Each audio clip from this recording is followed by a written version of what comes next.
It's Wednesday, August 26th, and this is now on H&N. We want everyone to stay at home wherever possible and work from home and just really hunker down for 2 weeks. Oahu is just hours away from another sweeping stay-at-home order. And to shut down so quickly again, it's like taking the wind out of your sails. This as financial hardship drags on for local businesses. This restaurant right here, they follow the guidelines. I don't think they should close down. Parts of Texas and Louisiana are preparing for a direct hit. I'm Courtney Zabowski in Galveston, where Hurricane Laura is beginning to show her strength. So things changing rapidly here, but what's not changing is the fact that this is going to be a catastrophic, life-threatening event. These stories, plus tens of thousands of free coronavirus tests, will be offered to residents. We'll tell you how to get one. Coming up on This Is Now.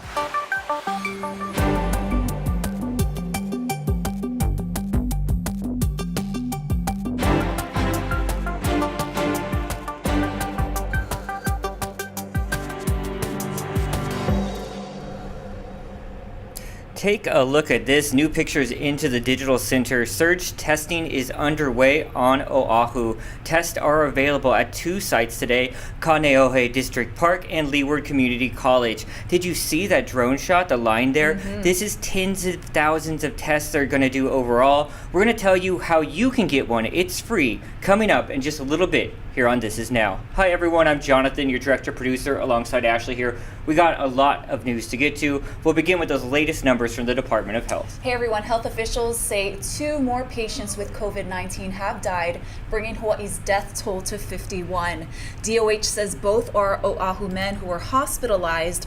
One was in the 50 to 59-year-old age group and the other was in the 60 to 69-year-old age group. The health department is also reporting 277 new COVID-19 cases today. The breakdown by county shows 245 are on Oahu, 23 are on the Big Island, and 8 are on Maui. Officials say they are concerned about the growing activity on Maui and the Big Island. They say on the Big Island there were 2 recent large gatherings, a beach gathering and a large funeral. They say social media videos from the funeral showed people not physically distancing or wearing any mask. Meanwhile, here on Oahu, the new shutdown starts in less than 12 hours and will last 2 weeks. We just got the text of the stay-at-home work-from-home order from the city about an hour ago, and we're still going through it line by line. We're told the city is also awaiting the governor's approval. Similar to the previous lockdown in March, only businesses that are deemed essential, like grocery stores, banks, gas stations, and healthcare facilities, are allowed to remain open. Churches and other religious services will be allowed, and the city says it made this exception to avoid lawsuits. And the order says film and television productions are also okay. Others, including retailers, gyms, and salons, will need to close.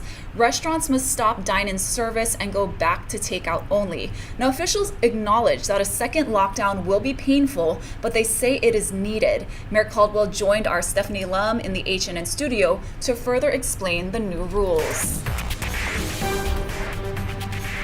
And unfortunately, we haven't seen the results that we hoped for, and now we've taken this more drastic measure, and it does have impact on business. But we tried to make it as short as possible, just 2 weeks.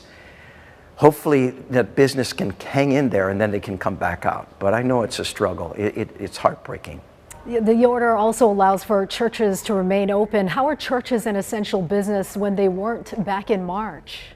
Well, and you're correct, but we also heard from religious organizations. We saw lawsuits that were filed in other states, sometimes successful, sometimes not successful. And in fact, yesterday I talked to a lot of religious leaders, last week also, and concluded that if it was done in an appropriate way, they could remain open. Although I did ask them, if wherever possible, to not hold services for the next 2 weeks. So legally, they're allowed to. They're become an essential business. But I've asked them personally, me to them, saying, please, can 2 weeks go by before you ask people to gather in your sanctuaries? Some have said yes, some have said no, but I'm hoping that we'll get greater compliance in terms of not spreading the virus in our churches.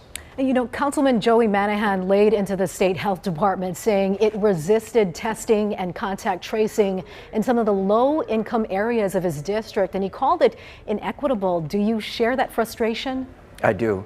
As you know, I tried early on to expand testing capacity, and we were told by the Department of Health, no, we don't need it, we're fine. And then we tried to expand contact tracing up to 300 contact tracers the city would pay for. We're told, no, we're fine. Well, we're not fine. You've seen the results of that lack of action, and I can understand 100% where Councilmember Monahan feels. So many of these cases, the Pacific Islander community, the Filipino American community, many who reside in his Kalihi area are the ones who are suffering the consequences of this, and they need help more than anyone else. And I heard his frustration, and we need to do more for his community and for those communities, both Pacific Islander and Filipino American. The new rules mean many businesses already struggling will have to shutter their doors once again. Hair salons are getting ready to close down, and stylists say their phones have been ringing nonstop. And I started getting all these text messages from my clients saying, is my appointment rescheduled? Is it canceled? And if we're going to do color kits if they can't get in, and they want something for the next 2 months just in case. I plan to work late today and come in on my day off tomorrow and work as long as I can. Stylists at the Style Loft in Honolulu say they just cleared their backlog of appointments from the previous shutdown, and now they're trying to squeeze people in before the deadline. Meanwhile, restaurants will have to stop dine-in service on Thursday and revert back to takeout only. While some eateries say they're devastated by the news, others are trying to be optimistic. I think it's for the betterment of Hawaii, and yes, some businesses will suffer, but at the same time, I think long term, it's better if we do this sooner than later. We're fortunate to have a very good following, and because of that, a lot of customers have been loyal to us for the past few months, and we've been able to do pretty well. Another industry being hit hard by the second shutdown is the floral industry. Monty Pereira, the general manager of Watanabe Floral, says because the majority of their product is perishable, they have to move as much of it as they can today, or else it all goes to waste. So Pereira says all arrangements, lei, flowers, candies, food baskets, and plants are 50% off today until 4 p.m. at both the Nimitz and Waipahu shops. He says they're hoping to avoid a massive financial loss.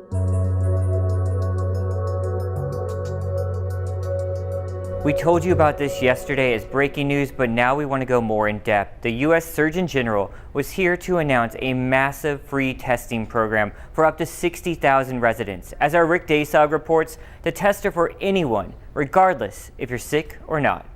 Around your nostril 5 times, and then put it in your other nostril 5 times. U.S. Surgeon General Jerome Adams demonstrated with Lieutenant Governor Josh Green to show how easy it is to take a coronavirus test. The demonstration was part of a new partnership between the feds, the state, and the city to mass test as many Oahu residents as possible. The surge testing program allows people to be tested even if they don't have symptoms and have not been in contact with people who are infected. We're going to be doing surge testing for the next 2 weeks. 5,000 tests a day. The normal course of testing for the past, during this whole pandemic, has been 1,000 to 2,000 tests per day. So this is a significant increase in the capacity to test individuals. The best thing about this, folks, is it's no cost. No insurance needed, no symptoms, no doctor referral. Testing begins Wednesday at Kaneohe District Park and Leeward Community College and will be conducted at other Oahu locations over the next 2 weeks. On Thursday, testing is going to be conducted here at Kalakaua District Park in Kalihi. It's a community that's been hard hit by the virus. Thank you for wearing your mask. Large clusters have been identified at Kalihi housing projects and at the Oahu Community Correctional Center.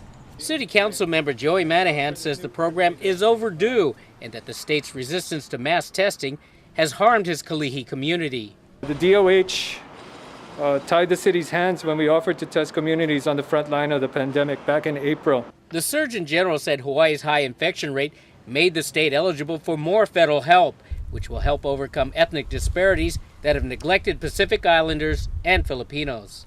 That is astounding to me, and it's why we want to make sure our surge testing is allowing us to get some visibility into those communities. Rick Daysog, Hawaii News Now. We've learned that many hospitals here on Oahu are so overwhelmed they're turning away ambulances. Our Allison Blair has more on that. It's a practice called ambulance divert. It happens when an emergency room is so busy it stops taking in most patients. Those ambulances are then rerouted to other facilities, oftentimes much farther away. That's a tracking system that's available to all the emergency rooms. Sources provided Hawaii News Now with this snapshot taken around 6 Monday night, showing Kaiser, Kuakini, Palimomi, Straub, Queens Punch Bowl, Queens West, and Wahiawa General Hospital all on ambulance divert. To see 2 or 3 on reroute is unusual, but to see 5, 6, or 7 on reroute is really unprecedented. At the time, some of the only hospitals readily able to accept patients were in Kailua, Kuhuku, and Waianae. While those facilities are a crucial part of Oahu's healthcare system, Ireland says they're limited in what they can do. Waianae Comprehensive, again, very critical to the region of the island it's on, but they're not even a hospital. They're a freestanding emergency center, and they will do life-saving stabilization, but no one can stay there. When you exceed your capacity at the hospitals, you get unnecessary deaths. Lieutenant Governor Josh Green says the new Oahu stay-at-home order, set to go into effect Thursday, is meant to take some of the stress off the island's healthcare system. But he warns the situation will likely get worse before it gets better. We have 4,700 plus active cases. When those individuals end up getting hospitalized in 2 to 3 weeks, it's going to be very dire. Meanwhile, we still have all the other patients that normally need to go to the hospital for everything else: broken legs, asthma, pneumonia, heart attacks, strokes. Many people on other islands also depend on Oahu for critical care. COVID is the emergency, but there's rippling effects to other medical conditions and neighbor island patients, really across the state. Ireland says there are rules that allow ambulances to transport serious trauma and critically ill patients to the nearest hospital, even if it's on divert. Allison Blair, Hawaii News Now.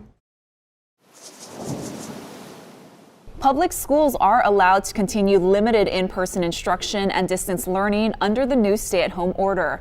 It was Governor Ige's request. UH will also stay open for students doing in-person classes at the governor's request. But private schools must close their campuses. Those students will have to transition to full distance learning. The State Teachers Union is calling for all teachers to apply to telework, and it's filing a complaint with the Hawaii Labor Relations Board. The DOE says telework for its employees is determined on a case-by-case basis. The Hawaii Chamber of Commerce says the second shutdown will devastate local businesses. Howard Dykes has more. Chamber President Sherry Manor McNamara says Hawaii is one of just 11 states that have no statewide financial relief for businesses. She's not questioning the need for the new stay-at-home order, only the continued lack of help for businesses as they try to weather this. Business leaders have been quietly frustrated with dithering by elected officials. Now it's out in the open. Honolulu Cookie Company is the latest to send out WWII layoff notices, 71 of them, 32 bakery workers and packers, and a bunch of people in sales as well. The action was taken quickly after Governor Ige extended the Trans-Pacific quarantine through October 1st. Vacation rentals stay low in July. Online units were down 57%, actual sales down 82%, producing occupancy of only 14%. Thank you, Howard. We want to take you live outside. This is a live video feed coming to us from Texas, outside Houston at our sister station, KTRK. We're looking at this live picture because we're tracking severe weather here today. An extremely dangerous Category 4 hurricane is bearing down on the Gulf Coast right now. I can bring up the latest track too. Ashley, what can you tell us? So Hurricane Laura is approaching Texas and Louisiana with dangerous winds and life-threatening storm surge. We're going to hear from reporter Miria Villarreal, who's on the ground. Galveston, Texas is bracing for the worst. People boarding up and bussing out. We're just doing as they said and leaving. Farmers move their cattle to higher ground as Hurricane Laura approaches landfall near the Texas-Louisiana state line. So things changing rapidly here, but what's not changing is the fact that this is going to be a catastrophic, life-threatening event. NOAA's satellite view shows the hurricane bursting with lightning as warm winds continue feeding the storm. It's a very healthy storm, and what that tells us is there's still actually room for further intensification. Forecasters are warning of winds up to 145 miles per hour and a storm surge as high as 20 feet, capable of sinking entire communities. You're going to hear ranges of storm surge that we haven't heard in Louisiana since Hurricane Audrey in 1957. You're going to hear the word unsurvivable. In southern Louisiana, the Duffy family filled sandbags to protect their home from rising water. It's possible that it could go into doors, garages, whatever. So until the pumps catch up, you always have an issue with street flooding. Just 3 years since the devastation of Hurricane Harvey, Texas is asking citizens to be ready for the worst. We urge everybody who may be in harm's way to take these few last hours to get out of harm's way. More than 500,000 people have been ordered to evacuate in the bullseye of Laura's projected path, with meteorologists warning of grave and immediate danger. Mireya Villarreal, CBS News, Beaumont, Texas. And we here at H&N are going to continue to track Laura all evening long. We'll have the very latest coming up in our 5 o'clock newscast. Want to talk about our weather as well. Here's Guy Hoggy with a look at our not so threatening and beautiful forecast. How is it on this Wednesday? The weather is looking fantastic. In fact, the weather that we see today is going to repeat over the next several days. All the way into the middle of next week, we'll have trade wind weather. But that does include some windward and Mauka showers, although those showers will be of the light variety, falling mainly in the overnight and early morning hours. And those trade winds will run steady, about 10 to 20 miles an hour from Maui to Kauai. Of course, the winds will be lighter over in Kona, so it's going to be hot and steamy with higher humidity levels over in Kona. Otherwise, we're in for a beautiful summer day, a nice extended run of the best weather on the planet, but beware, high temperatures running above 90 degrees. So slather on the sunblock, put on a hat, put on your sunglasses, and maybe head out into the ocean. Remember, the beaches and the parks are closed, but the ocean is open for fishing, for diving, for swimming, and for surfing. Although surf's on the way down 3 feet or less everywhere. And the UV index, again, at the extreme range of the scale at 13. So load on the sunblock. It's going to be gorgeous. A nice stretch of the best weather on the planet will continue into the middle of next week. Keep it here on Hawaii News Now. We'll have all your severe weather updates. To more health news now, experts are urging the public to get a flu shot as early as possible. Here's Casey Lund with more on that. Yeah, I'm here with Nick. Nick, I've already filled out my normal flu vaccine questionnaire with a lot of the questions we're used to. This year, of course, have another questionnaire with some simple COVID-related questions, right? Can you run through some of the important points on here with me? Sure, Casey. All right, in the last 2 weeks, have you tested positive for COVID-19? Nope. Are you currently being monitored for any of the following symptoms? Fever, chills, cough, shortness of breath? Nope. All righty, perfect. Good to go. And then a temperature check, right? And Nick is, of course, in full PPE with a N95 mask and a face shield. Temperature's looking good. Okay. Luckily, not too scared of needles, but these are pretty painless, really. Yeah, really, really nice and quick. Okay. Let's roll my sleeve up there. Again, the number on your screen, you can text flu to that number to set up your appointment. Also, CVS.com, where you can go to make an appointment. So you don't have to come in here, stand in line, and of course, just any effort to limit exposure, limit people in the store, and the amount of time you spend here. And here comes the prick. Oh, it's not too bad. And we're all set. Nice and easy. That was pretty simple. Nick, thank you so very much. Again, CVS.com, where you can go to make that flu shot appointment online. CVS, Longs, pharmacies take almost all insurance, and of course, the flu shot free with that insurance. CVS.com, where you can go for all that information. For now, we'll send it back to you guys. What a tough guy there. Go Casey. Good with the shots. All right, guys, from the feeds, we got some Tiger King news. And there's been rumors about this for a while. Guess what? Kate McKinnon is set to star as Carol Baskin. I'm so excited. In I a love limited her. TV series. Yeah, I love her. She's so good. Yeah, she's going to star as Carol Baskin, Mr. Exotic, Joe Exotic's arch nemesis, as you've seen the documentary on Netflix. This new series, there's no date yet, but it's set to premiere on NBC's new Peacock streaming service, along with NBC's Cable's USA channel. Again, no exact timeline for that. but I'm eagerly awaiting right Same. here. She's going to be amazing. Yeah. And check this out, you guys. The Girl Scouts are updating their look, and the brown vests and the matching skirts are gone. So the organization released their new apparel collection.